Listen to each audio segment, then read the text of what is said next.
Hey everybody, welcome back to the channel, and today we're going to be mounting a SIG Tango MSR scope onto a SIG 516, and I'm going to show you a quick little bore sighting tip on AR-15s that I've always used to help get that first round hit to help dial the scope in.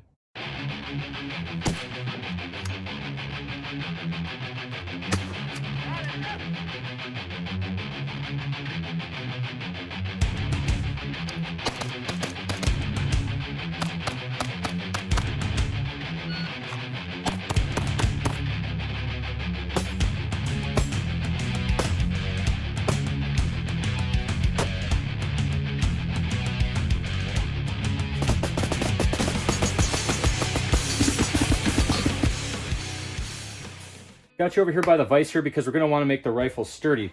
So step one, we're going to make sure that the rifle, as you can see, is empty. No ammo in it. And you can either use a magazine and put that in the bench vise, or you can grab one of these little guys, a little bench vise, and you can put that in the vise. Of course, if you don't have one of these, you can use a shooter support or a lead sled or anything like that. Basically, all we're looking for is a real stable base for the rifle. We're going to mount our scope on there, use a little blue Loctite on the threads. We're going to degrease the threads, and then we're going to obviously do the same thing with the base mounting screws. That's pretty much it. So once you got your scope mounted, and you got everything trued up, which is you're going to be looking at your crosshairs, going to make sure that it's actually true. We're going to take down the rifle, so we're going to remove the rear takedown pin. We're going to remove the charge handle and the bolt carrier. We're going to remove the buffer weight and spring, and then we're going to take off the stock. So whatever stock you have, just take it off. If you do have an A2, you're going to remove that rear spring or that rear screw right here, and that's pretty much it. We're going to put the upper, we're going to repin that to the lower, and that's step one. Step two, get yourself a target. Now the target you're going to want some sort of measurements on that target so you can make an accurate representation of where your line of sight is. These are just inch squares. I just wrote them out. I didn't have a target in the garage, and I just did a little red crosshair right there, and this is going to help me bore sight this a lot easier. And it doesn't matter how far away you put this from the rifle because line of sight is straight, so it doesn't matter. I'm going to be taping this one up about 10 feet away from my rifle, and then we're going to step three.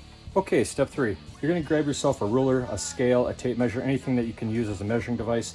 And basically we're going to measure the center line of the bore to the center bore line of the scope. So the center bore line on the ejection cover side is going to be this bottom cut right here of the ejector. And on this side is obviously going to be the center of this rounded surface here. So if you're going to take our scale or our standard or our ruler and measure from the top of the rail to the center line, you'd see it's 1 1/4 inches.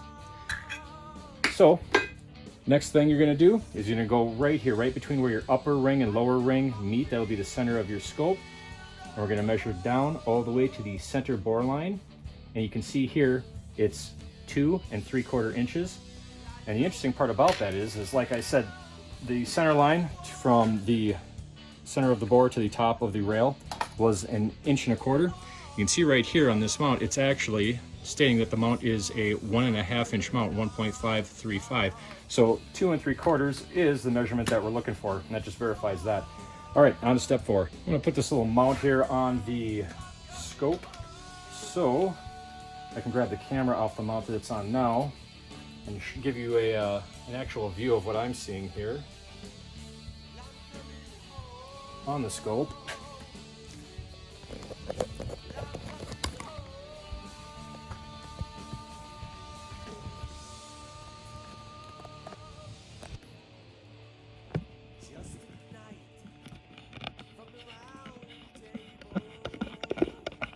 Alright, so I'm just tightening up the camera right here so we can see if I can get that zoomed in a little for you. So this is looking through the scope. So you can see that the center of the reticle, and I can light the reticle up here real quick.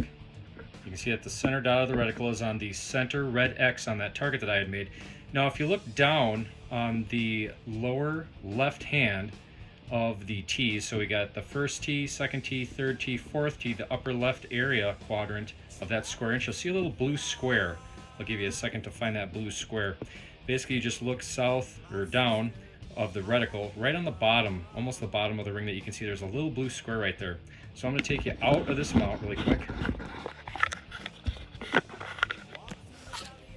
And then we're going to look right through the buffer tube extension, or the buffer tube rather.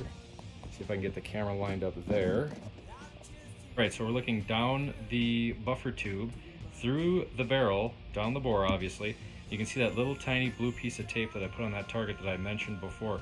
So this is basically going to be your step 5. You're going to put a little piece of tape right in the center of the bore. You got to see that. You can actually see I need to move it down just a hair, so I'll move that down just a little bit, and then I'm going to show you the measurement that we're going to use. All right, so we're here at the target. You can see the little blue square piece of tape that we put for our line of bore sight. And then if you remember, the reticle was sitting basically right here on the center of the red X. We're going to put our little measurement tool up here. Oh, let's do it this way. And you can see that we're pretty much right at 2 1/4, but we're definitely far off to the left here, so we're going to have to make that adjustment. Now, here's where the interesting thing comes into play. If you have an AR-10 or an AR-15 or whatever kind of ammo that you're shooting, the slower rounds, you'll generally have to go a little farther down. So we're going to subtract about, let's say, a 1/2 inch for 308, maybe only a 1/4 of an inch for 223, and that's going to really get you on that paper a lot better. Let's go back to the scope. Let's start adjusting. Let's first go to the left and just get to the center of that little blue square that we put on the target, and then let's go down just about a 1/4 inch for this one. Like I said, 308, you probably want to do a 1/2 inch. And there you go, that's about it. I did illuminate the reticle so you could see it a little better. Generally speaking, this will get you a first round hit on a standard size target at 25 yards, or one of those weird shooting ranges where they only let you set up a target at 100 yards. This will save a lot of ammo and a lot of time for most of you. Okay, let's get everything back together. A little takedown pin on the rear. Install the buffer weight and spring. And the charging handle and bolt carrier group. There you go. Reinstall rear. Get that buttstock on there. Do a safety check. Obviously, the rifle is unloaded. Put it on safe. Nothing. Fire. Point it in the safe direction. There we go. All right, there we go. That's pretty much it. Well, those are all the steps on how I put a scope in an AR-15 style rifle. And I really sincerely hope this video helps someone save time and money to get that first round hit when they are sighting in their rifle. I do think the SIG Tango is going to pair very well with the 5.16. We'll take it out to the range, maybe put a picture up on Instagram, have some fun with it. And that's really all I have for you. So remember that loose is fast, brakes only slow you down, and always carry a tourniquet. Be safe, have fun on the range. We'll see you next time.